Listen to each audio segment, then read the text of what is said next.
that too, huh? Like that, huh?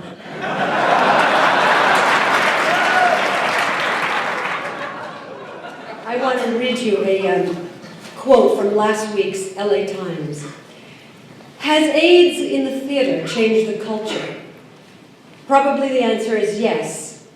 I've heard a lot of middle-class heterosexual people define their knowledge of AIDS by saying, I saw The Normal Heart. The landmark production produced by the Public Theater in 1985 was one of the first plays to call public attention to the epidemic with allegations that the government and the press had been slow to respond to AIDS. The play you are about to hear is one that is very close to my heart and has been ever since I first saw it. It touched me and changed me. I knew it was a film I had to make, and I am thrilled and excited that the movie is now drawing close to becoming a reality.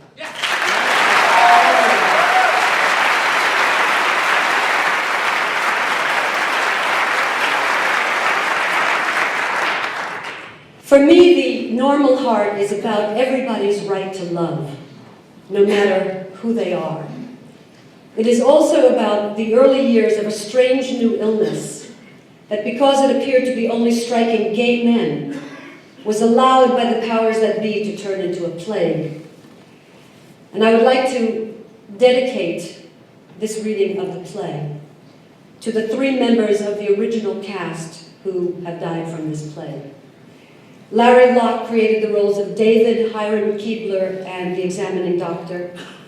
Billy Diacutis created the role of Tommy Boatwright. And of course, Brad Davis, who created the role of Ned Weeks.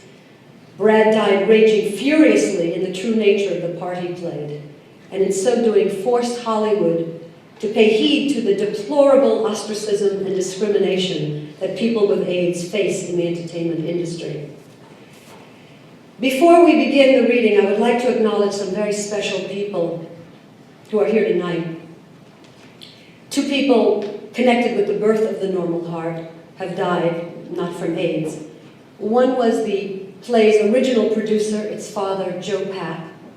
And this is what Joe wrote about it. I love the ardor of this play, its howling, its terror, and its kindness. It makes me very proud to be its producer and its caretaker. His widow is with us tonight, a woman Larry has also credited with being of inestimable help to him, Gail Merrifield Papp.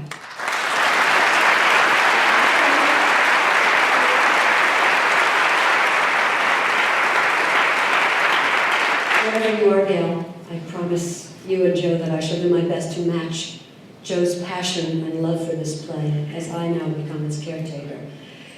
The other person equally as important to Larry for his inspiration, Dr. Linda Laubenstein, upon whom the character of Dr. Emma Bruckner is based, has also died in the prime of her life. She was a legendary doctor who was at one point almost unbelievably personally taking care of almost every AIDS patient on the East Coast, hundreds of them when there weren't many more than that in existence. And I'm particularly sad that I missed my opportunity to meet her, which was in fact scheduled to happen only weeks after her unexpected death. I'm pleased her parents, Priscilla and George Laubenstein, are able to be with us this evening. I also want to thank Jerry Sachs and his extraordinary cast for tonight's performance. And finally, I would very much like to pay tribute to a man who has dedicated the last 12 years of his life ranting and raving about this emerging plague, a plague predicted to infect 1 billion people by the turn of the century. He has been called a loudmouth, crazy, an outrageous pain in the ass. And tonight I would like to thank you, Larry Kramer, for being all of the above, and for demanding the attention of an often indifferent and callous society.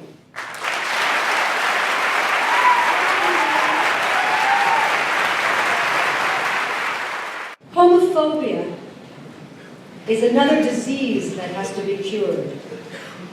It's time to to get beyond the fear and the ignorance and bigotry in this country. In a healthy and mature society, we must accept the fact that all human beings deserve dignity and respect and basic human rights, no matter what their gender, color, religious beliefs, or sexual orientation. All of this sounds so simple. I wonder, why does it have to become so complicated? We all need to open our hearts to love and compassion, to be able to receive it and give it, because I firmly believe that when a cure is found for this disease, it will be because of love and compassion, as much as it will be because of science. And because we will have finally come to grips with the message of this wonderful play, The Normal Heart. Thank you all for being here.